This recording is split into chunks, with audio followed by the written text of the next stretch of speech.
Alguma vez a gente já parou para pensar no que realmente faz uma comunidade ser um exemplo?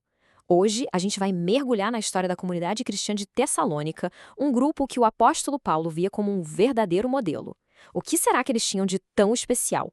Pois é, a grande pergunta que guia a nossa conversa é essa. O que fez essa comunidade, em meio a tantas outras, se transformar numa referência tão forte para cristãos de lugares tão distantes? É isso que vamos desvendar juntos.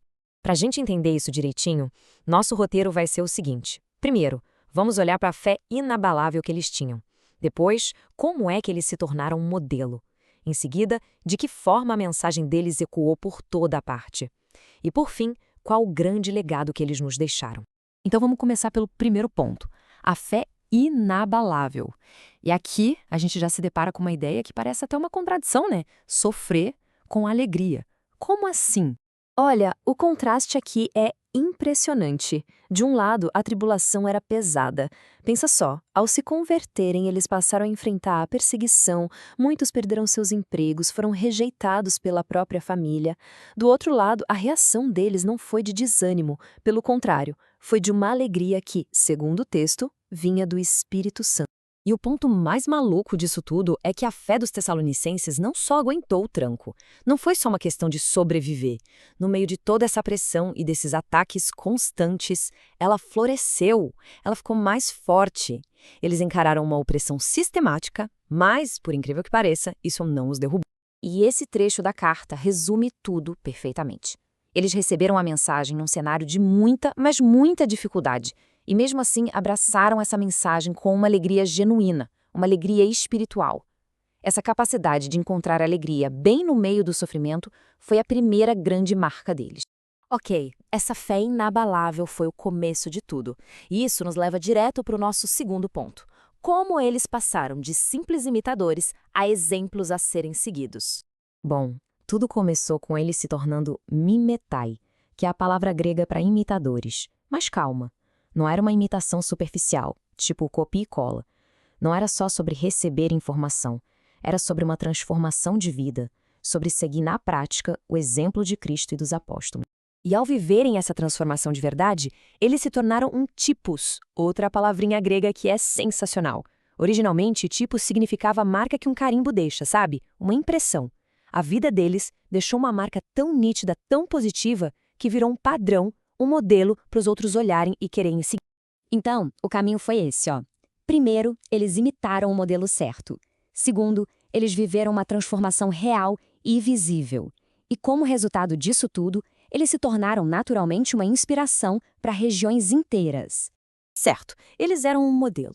Mas como essa influência se espalhou com tanta força para tão longe?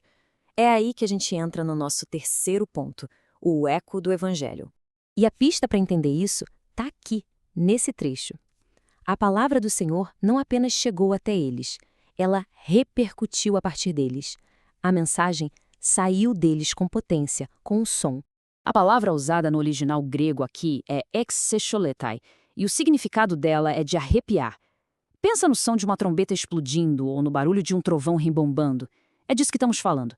Aliás, é a raiz da nossa palavra eco. A fé deles não era um sussurro, era um som retumbante que se espalhava. Ou seja, eles não foram só receptores, não ficaram só na plateia ouvindo a mensagem. Eles se tornaram transmissores ativos. A vida deles, a experiência deles, funcionou como uma caixa de ressonância, sabe? Amplificando o evangelho e jogando ele para todo lado. E ainda por cima, havia um fator estratégico que ajudou demais nesse processo. Tessalônica não era uma cidadezinha qualquer. Ela estava localizada na Via Egnatia, que era tipo a principal rodovia do Império, conectando Roma a todo o Oriente. Era um grande centro comercial, um caldeirão cultural por onde passavam pessoas de todos os cantos do Império. A cidade, por si só, já era um megafone natural de notícias e ideias. E com tudo isso, a gente chega na nossa parte final. Afinal de contas, qual foi o grande segredo da influência duradoura de Tessalônica? A grande sacada aqui é que o impacto deles não veio de um único ato heróico, mas de uma combinação muito consistente entre o caráter que eles tinham por dentro e as ações que eles praticavam por fora. Era uma coerência total entre quem eles eram e o que eles faziam. E o que alimentava essa coerência toda? O que era um motor por trás de tudo? Basicamente 3 coisas: uma fé que agia, que botava a mão na massa, um amor que se doava de verdade pelos outros e uma esperança tão firme, mas tão firme, que os mantinha de pé no meio do sofrimento. Esse era o segredo. E, no fim das contas, o exemplo de Tessalônica joga uma pergunta para a gente hoje, né?